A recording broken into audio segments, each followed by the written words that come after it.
Cincinnati Bengals are in trouble, people. Yep. Again, it's kind of funny. I said that before, earlier on in this season, when they fell into the dreaded hole to start the season, and at 0-2, and then rebounding in a way against the Rams that didn't look very encouraging, and then getting smoked by the Tennessee Titans in Tennessee, falling to 1-3 before Joe Burrow started feeling much better on that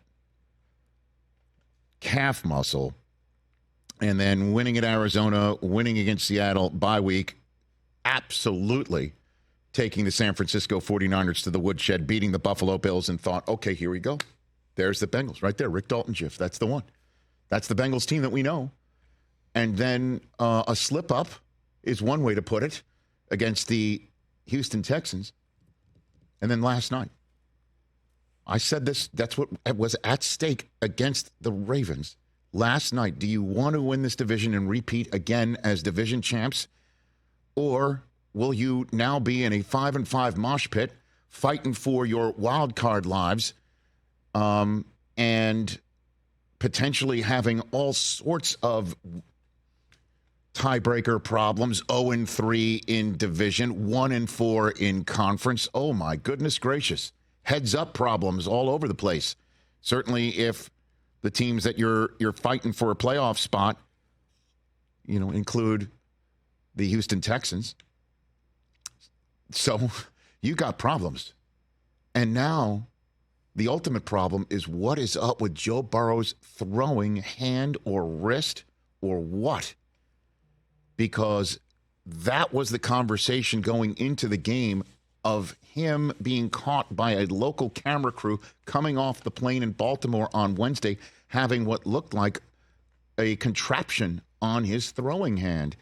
And there was a full-on conversation about it going into the game.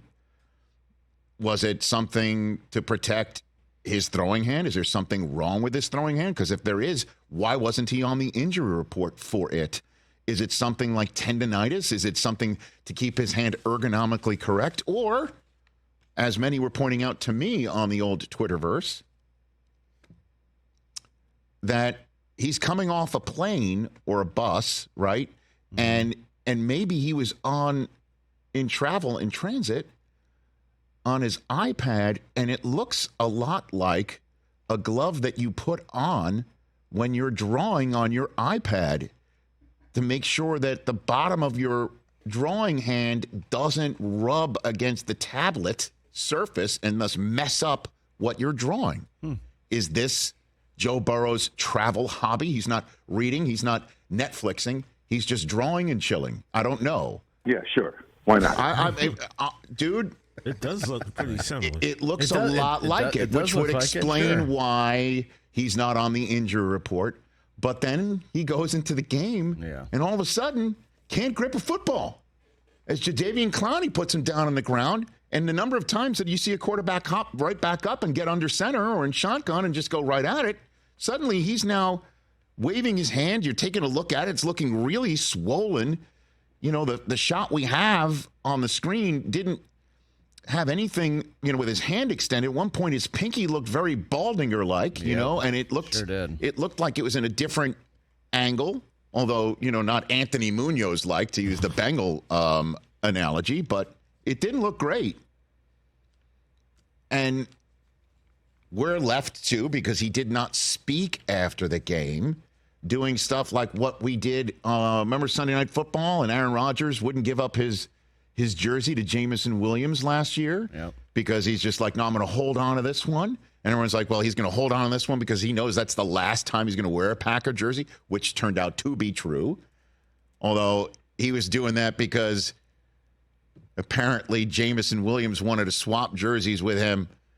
And he said, we'll do it back. We'll do it when we see in Green Bay, thinking that that would be a win. And it didn't turn out to be a win. And suddenly he would like to renegotiate that deal on the spot. Long story short, is we heard him say to a member of the Ravens postgame, hugging it out, saying, I heard something pop, or I felt something pop. And if he felt or heard something pop, oh my goodness. Because I'll tell you what, folks, this is not a plot twist that we saw coming, although It's an epidemic in the NFL, rookie starting quarterbacks this year. Jake Browning of the University of Washington, now the backup to Joe Burrow in Cincinnati.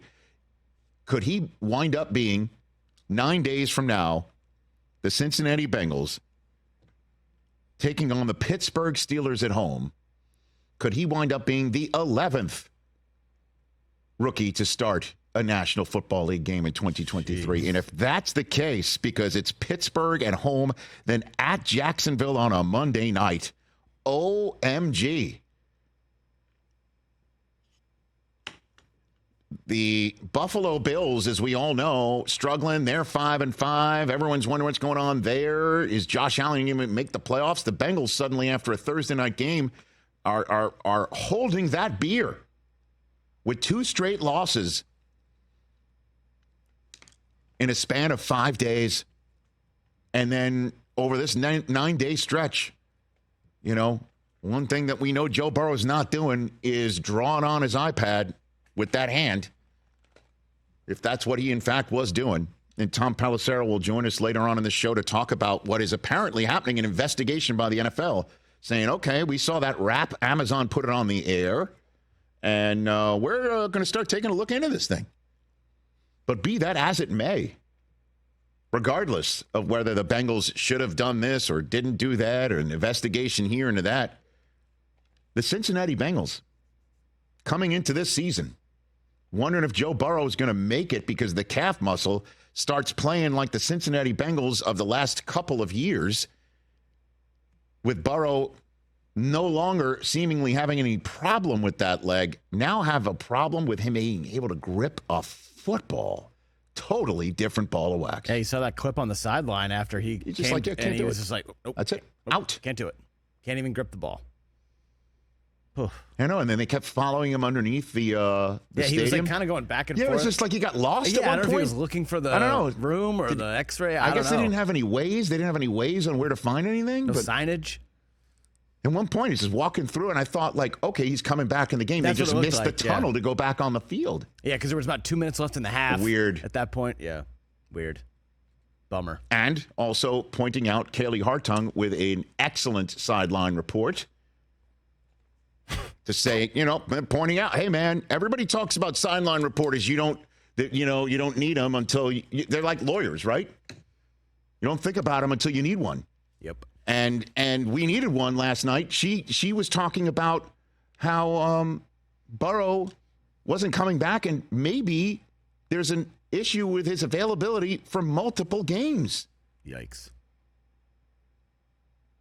And I appreciated that report because I was looking for that context at the time. So, put it all together, I am really concerned about the Cincinnati Bengals this year. And is it possible we have a playoffs in the AFC without Allen and Burrow in it, as we are heading to week number 11 in bulk with both of those teams? The Bengals are currently 10th and the Bills are 11th, behind the Colts and the Raiders, being quarterbacked by Gardner Minshew and Aiden O'Connell, respectively, with the Raiders on an interim head coach. That's what's up. That's what's up. What is happening? And the Texans, drafting 2nd and 3rd overall in the draft this year, are sitting there at 7 behind a Browns team that's about to start a rookie quarterback for a second time this year and potentially for the rest of the year. Joe Flacco's on a flight right now to Cleveland. People are snapping photos of him. What?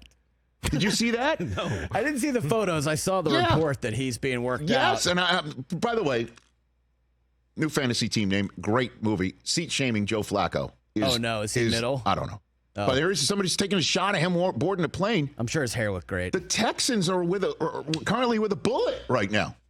Catch the Rich Eisen Show every single day on the Roku channel, 12 to 3 Eastern, for free.